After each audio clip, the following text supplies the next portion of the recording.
பேசுனா பல்ல உடைச்சிருவார் ராஸ்கல். சூர்யா சற்று முன்னே வந்து மென்மையாக ரவிக்குமாரை பார்த்து, சார் விடுங்க சார், அவங்கள சொல்லி எந்த குத்தமும் இல்லை சார். என்ன மாதிரி ஒருத்தனை வீட்டுக்கு கூட்டிட்டு வரும்போது யாரா இருந்தாலும் இப்படிதான் சார் சொல்லுவாங்க. என்னால உங்க குடும்பத்துல எந்த பிரச்சனையும் வர வேணாம், நான் வேணா கிளம்புறேன் சார், பரவாயில்ல. உடனே ரவிக்குமார் சூர்யாவை பதற்றத்துடன் பார்த்தபடி நிற்க, பிரீத்தியும் பதற்றமாக பார்த்தபடி சூர்யாவிடம் பேசினாள். அவங்களுக்காக நான் மன்னிப்பு கேட்டுக்கிறேன். நீங்க இங்கதான் இருந்தாகணும். எங்க அப்பா உயிரை காப்பாத்திருக்கீங்க, அதுக்கு நன்றி கடனா நீங்க இங்கதான் இருந்தாகணும் சூர்யா. ஆமா தம்பி, இப்ப இங்க நடந்ததுக்காக நானும் என் மூத்த பொண்ணு உங்ககிட்ட மன்னிப்பு கேட்டுக்கிறோம். என்ன சார் நீங்க போய் என் பொண்டாட்டியையும் இளைய மகளையும் திருத்தறதுக்காக நானும் பல வருஷங்களா ட்ரை பண்ணிக்கிட்டு தான் இருக்கேன். ஆனா 2 பேரையும் என்னால மாத்த முடியல.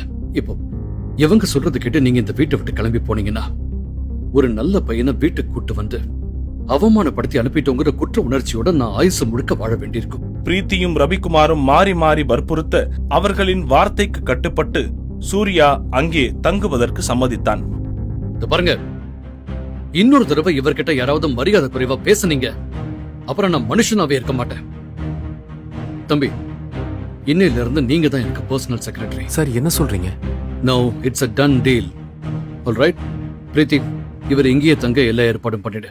நாட்கள் ஓடின. சூர்யா ரவிக்குமாரிடம் வேலைக்கு சேர்ந்து 6 மாதங்கள் ஆயிருந்தது. சூர்யா கொடுத்த ஆலோசனைகளின்படி ரவிக்குமார் எடுத்த முடிவுகள் பெரும் வெற்றி அடைந்திருந்தன. சூர்யாவின் மீது ரவிக்குமார் வைத்திருந்த நம்பிக்கை பெரிதும் அதிகரித்திருந்தது.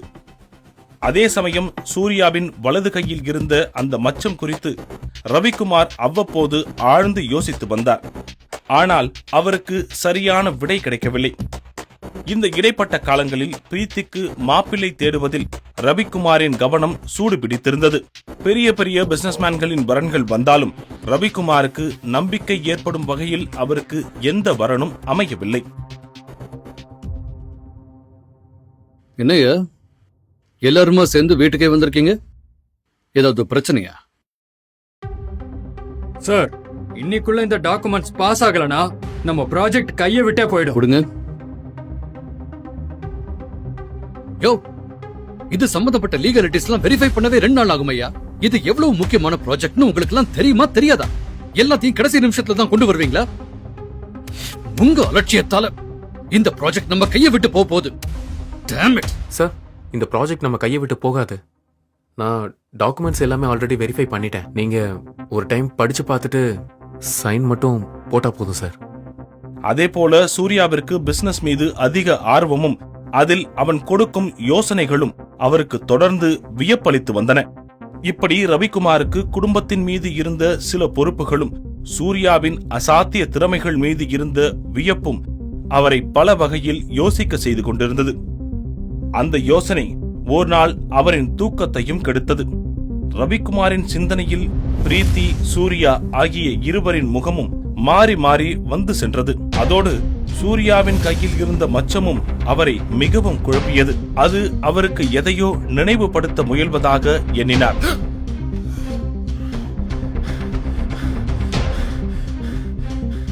அந்த மச்சத்திற்கான உண்மை தெரிய வந்தது. தூக்கத்தில் வியர்த்து கொட்ட திடுக்கென எழுந்த ரவிக்குமார், அப்படின்னா சூர்யா, ஐயோ, இது இத்தனை நாளா எப்படி என்னோட நினைவுக்கு வராம போச்சு?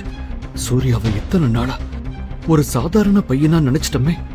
அவனோட இந்த நிலைமைக்கு தெரிஞ்சோ தெரியாமலோ நானும் ஒரு காரணம் ஆகியிருக்கேன். இந்த ஊட்டி மொத்தமும் என்ன ஒரு பெரிய ஆளா பாக்குது. ஆனா இங்க யாருக்கும் தெரியல. என்ன விட இன்னும் என்ன மாதிரி இருக்கிற 100கணக்கான கோடீஸ்வரங்க சேர்ந்து நின்னா கூட சூர்யாவுக்கு ஈடாக முடியாது. இப்ப கூட சூர்யா நினைச்சா இந்த ஒட்டுமொத்த தமிழ்நாட்டோட பிசினஸ் சாம்ராஜ்யத்தையும் புரட்டி போட முடியும். ஆனா அவ்வளவு பெரிய அந்தஸ்தையும் செல்வாக்கையும் விட்டுட்டு அவன் ஏன் இப்படி ஒரு நிலைமையில இருக்கான்? ஐயோ கடவுளே, நான் பண்ண தப்புக்கு நானே ஒரு பிராயச்சித்தம் செய்யணும், செஞ்சே ஆகணும். மறுநாள் காலை விடிந்ததுமே தன்னுடைய வீட்டு தோட்டத்தில் தனது மகள் பிரீத்தியையும் சூர்யாவையும் தனியே அழைத்து பேசினார். உங்க 2 பேர்கிட்டையும் நான் ஒரு முக்கியமான விஷயம் பேசணும். ரொம்ப நாளாவே என் மனசுக்குள்ள ஒரு யோசனை ஓடிக்கிட்டு இருக்கு. ஆனா அதோட முடிவு உங்க 2 பேர் கையில தான் இருக்கு. நீங்க 2 பேரும் தப்பா நினைக்கலன்னா நான் அதை சொல்றேன். சார், நீங்க என்ன சார் பெரிய வார்த்தையெல்லாம் சொல்றீங்க? நீங்க எது சொன்னாலும் செய்யறேன். அப்பா எதா இருந்தாலும் சொல்லுங்கப்பா. ம்.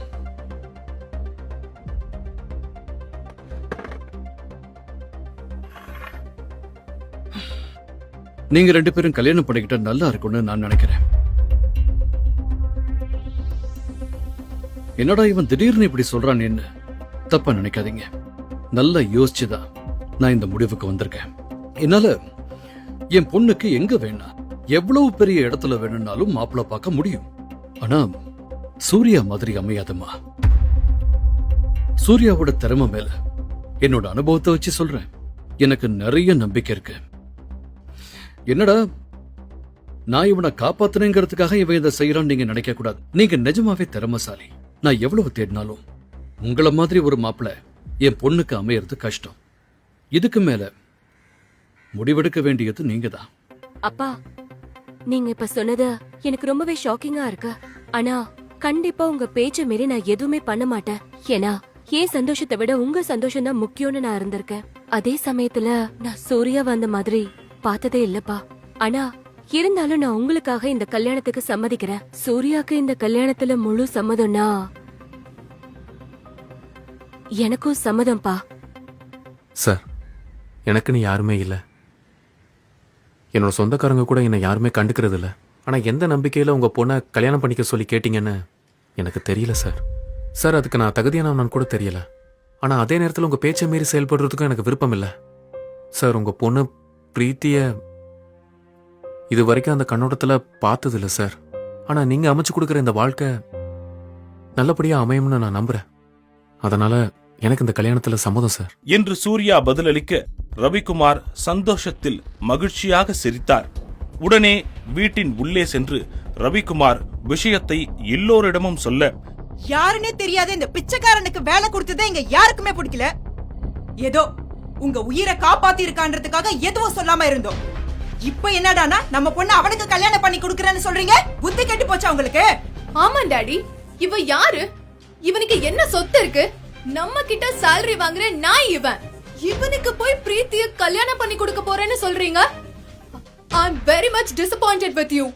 இங்க பாருங்க, ஊருக்குள்ள நமக்குன்னு ஒரு அந்தஸ்து இருக்கு. ஒரே நாள்ல எல்லாத்தையும் குட்டிச்சவராக்கிடாதீங்க. எப்ப பார்த்தாலும் பணம் பணம் பணம். 1000 கோடி ரூபாயை கொட்டி கொடுத்தாலும் சூர்யா மாதிரி ஒரு பையன் நம்ம பிரீத்திக்கு கிடைக்க மாட்டான். சோ நான் முடிவு பண்ணிட்டேன், இந்த வீட்டுக்கு மாப்பிள்ளை சூர்யா தான். இன்னும் சொல்ல போனா என்னோட அடுத்த வாரிசு.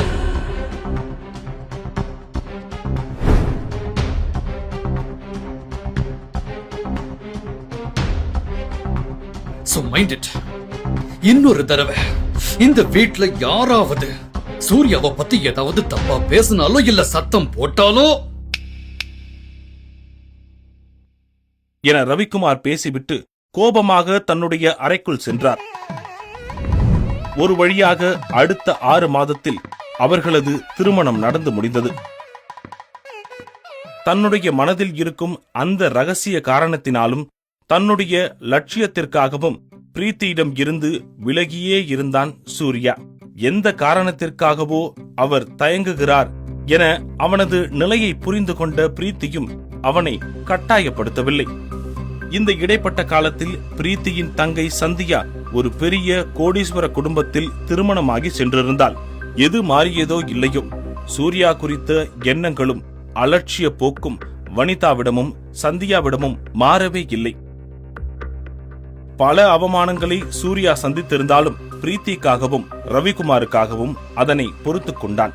அதன் காரணமாகவே இன்று சந்தியாவின் வீட்டு விசேஷத்திலும் சூர்யா கலந்து கொண்டான். அப்பொழுது சரியான சமயத்தில் அங்கு வந்த ஆளுங்கட்சி மந்திரி ஆதிசேஷன் சூர்யாவை பார்த்து அதிர்ச்சியாகி சூர்யாவிடம் குனிந்து கைகட்டி பேசினார். அதை பார்த்து சந்தியா அதிர்ச்சியாக கூட்டத்தில் இருந்து முன்னே வந்து மினிஸ்டரை பார்த்து, நீங்க தான் சீஃப் கெஸ்ட், இவன் கைய பிடிச்சு பேசிட்டு இருக்கீங்க. He is just a servant. வாய மூடுங்க. நீங்க யார்கிட்ட பேசிட்டு இருக்கீங்க தெரியுமா? அவரால தான் இன்னைக்கு நான் இந்த நிலைமையில இருக்கேன். என்கிட்ட எவ்வளவு மரியாதையா நடந்துக்கிறீங்களோ அதை விட 100 மடங்கு அதிக மரியாதையா சூர்யா சாருக்கு நீங்க எல்லாரும் கொடுக்கணும். புரிஞ்சுதா? நான் மட்டும் இல்ல, என்னை மாதிரி எத்தனையோ அரசியல்வாதிகளையும் பிசினஸ் மேன்களையும் சூர்யா சார் உருவாக்கி இருக்காரு. இன்னைக்கு இவ்வளவு நடந்ததுக்கு அப்புறமும் அவர் அமைதியா இருக்காருன்னா நிச்சயமா இதுக்கு முன்னாடி ஏதோ ஒரு காரணம் இருக்கும். புரிஞ்சுதா? முழு கதையையும் கேட்டு மகிழ பாக்கெட் FM ஏபி டவுன்லோட்